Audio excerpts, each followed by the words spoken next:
Si Mr. Joshua, isang manggagawa ng damit. Dahil noong unang panahon, nung hindi pa umuusbong ang Industrial Revolution, isang manggagawa lamang ang gumagawa ng produkto.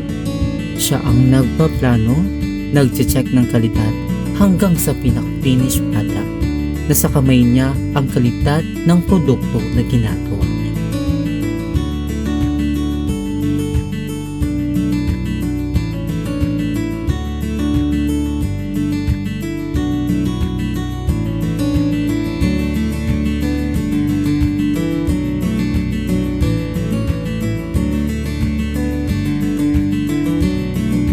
Dahil siya lang mismo ang gumagawa ng produkto, kapag nagkaroon ng depekto ang isang produktong ginawa niya, agad-agad niya itong malalaman dahil alam niya ang lahat ng proseso dahil siya lamang ang gumawa ng product na kanyang ibibenta. Kaya mahalaga na alam niya ang lahat ng proseso dahil dito niya malalaman kung saan siya nagkamali o nagkulang sa paggawa ng produkto dahil ang nais niya ay magawa ng kalidad na produkto.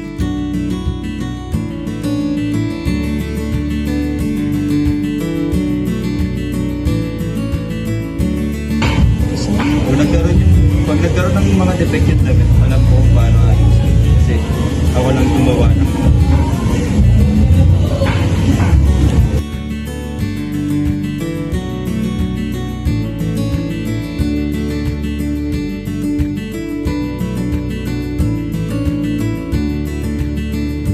Noon ay siya lamang ang nagbibenta ng kanyang ginawang produkto.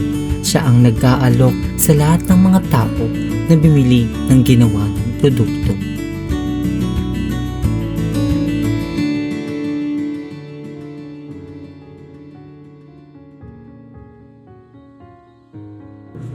At noong umusbong ang Industrial Revolution, naipatupad ang specialization labor na kung saan marami ng manggagawa ang gumagawa ng isang produkto.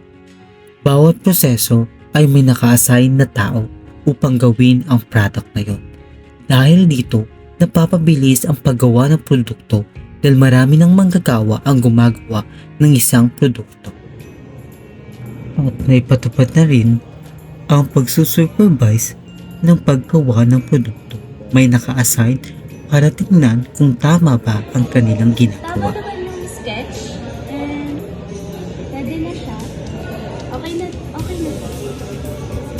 Ito ba yung ba't maayos yung pagbubuti? Ayun. Meron ito yung ayos yung pag-package.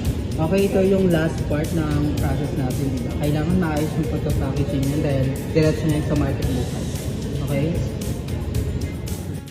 At nagkaroon na rin ng tinatawag na supplier partnership na kung saan ang produktong gawa ay ibinabagsak sa merkado upang ibenta ng kanilang partner sa kanilang kumpanya.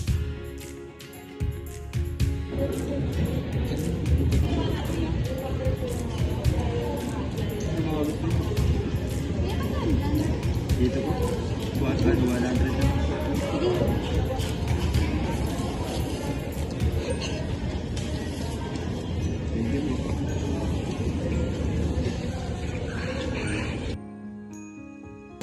Nandun? Bakit dito yung kulay? Parang gamit na. Kupas na kupas. Ang nipis pa ng pelo.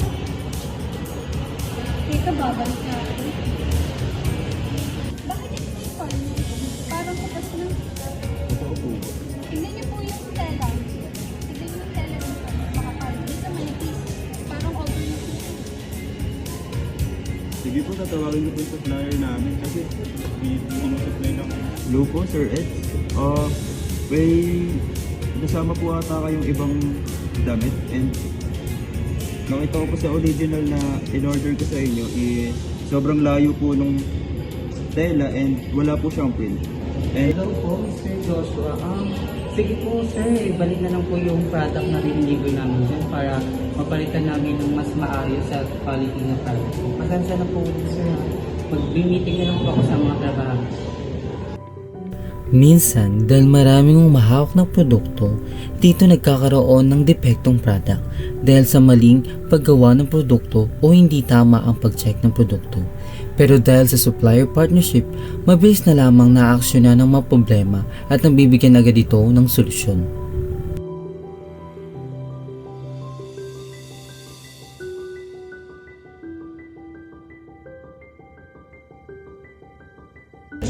So, good afternoon guys. Tumawag sa akin yung supplier natin. Sino ba yung na kulay ng mga damit? Dahil merong reklamo na pupas yung damit. Diba? Nag-check na kayo, meron kayong part. Sino sa inyo yung nagkama dito? Siya po nagsakay. Ikaw yung Jenny. Siya yung taga-Manila. Dahil sa maraming manggagawa, nahihirapan agad alamin kung saan nagkaroon ng depekto dahil iba't ibang tao ang mahawak. Pero dahil sa foreman, nabibigyan agad ng solusyon ito at naaayos ang produktong nagkaroon ng depekto.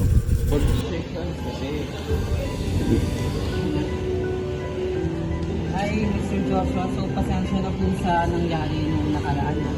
Itong product namin na sigurado kaming wala ng defect at maayos na sila. Pacheck na lang po para mas okay tayo.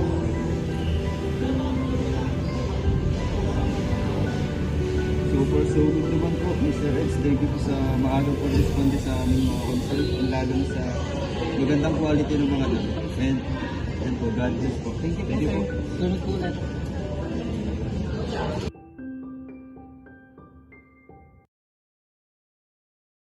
Magkano yan, kuya? Dito po, bali 100 na lang po. Ang ganda. Ang ganda ng quality niya, ha? Perfect. Kasya ba sa akin? So yun ma'am, pwede nyo na pong i-try. Sige po. Ulit ko na po siya. Ngayon, ang modern TQM ay nakatuon sa paggamit ng makabagong teknolohiya para masiguradong mataas ang kalidad ng mga produkto at serbisyo. Sa paggawa ng produkto, ginagamit ang mga automated machines at artificial intelligence upang gawing mas mapabilis, mas tumpak at mas maayos ang proseso. Sa pagdidesign naman, tumutulong ang digital tools tulad ng CAD at simulation software para makagawa ng mas mahusay at mas detalyadong disenyo. Sa pagdating naman ng partnership, nakadepende na ang mga kumpanya sa online platforms at digital system para makahanap ng mas maaasahang supplier at business partner. Dahil dito, mas nagiging epektibo, moderno at competitive ang mga negosyo sa panahon ngayon. Mula sa isang manggagawang nag-aalaga ng bawat detalye hanggang sa libu-libong kamay na magkakasamang lumilikha, nagbago ang panahon ngunit nananatili ang layunin ang makapagbigay ng dekalidad na produkto. Ang total quality management ay hindi lamang tungkol sa proseso o sistema. Isa itong pananaw, isang kultura ng pagtutulungan, pananagutan at tuloy-tuloy na pag-unlad. Dahil sa dulo, ang tunay na sukatan ng kalidad ay hindi lang nasa produkto, kundi sa bawat taong may malasakit sa paggawa nito. Ito ang evolusyon ng kalidad. Ito ang kwento ng Total Quality Management.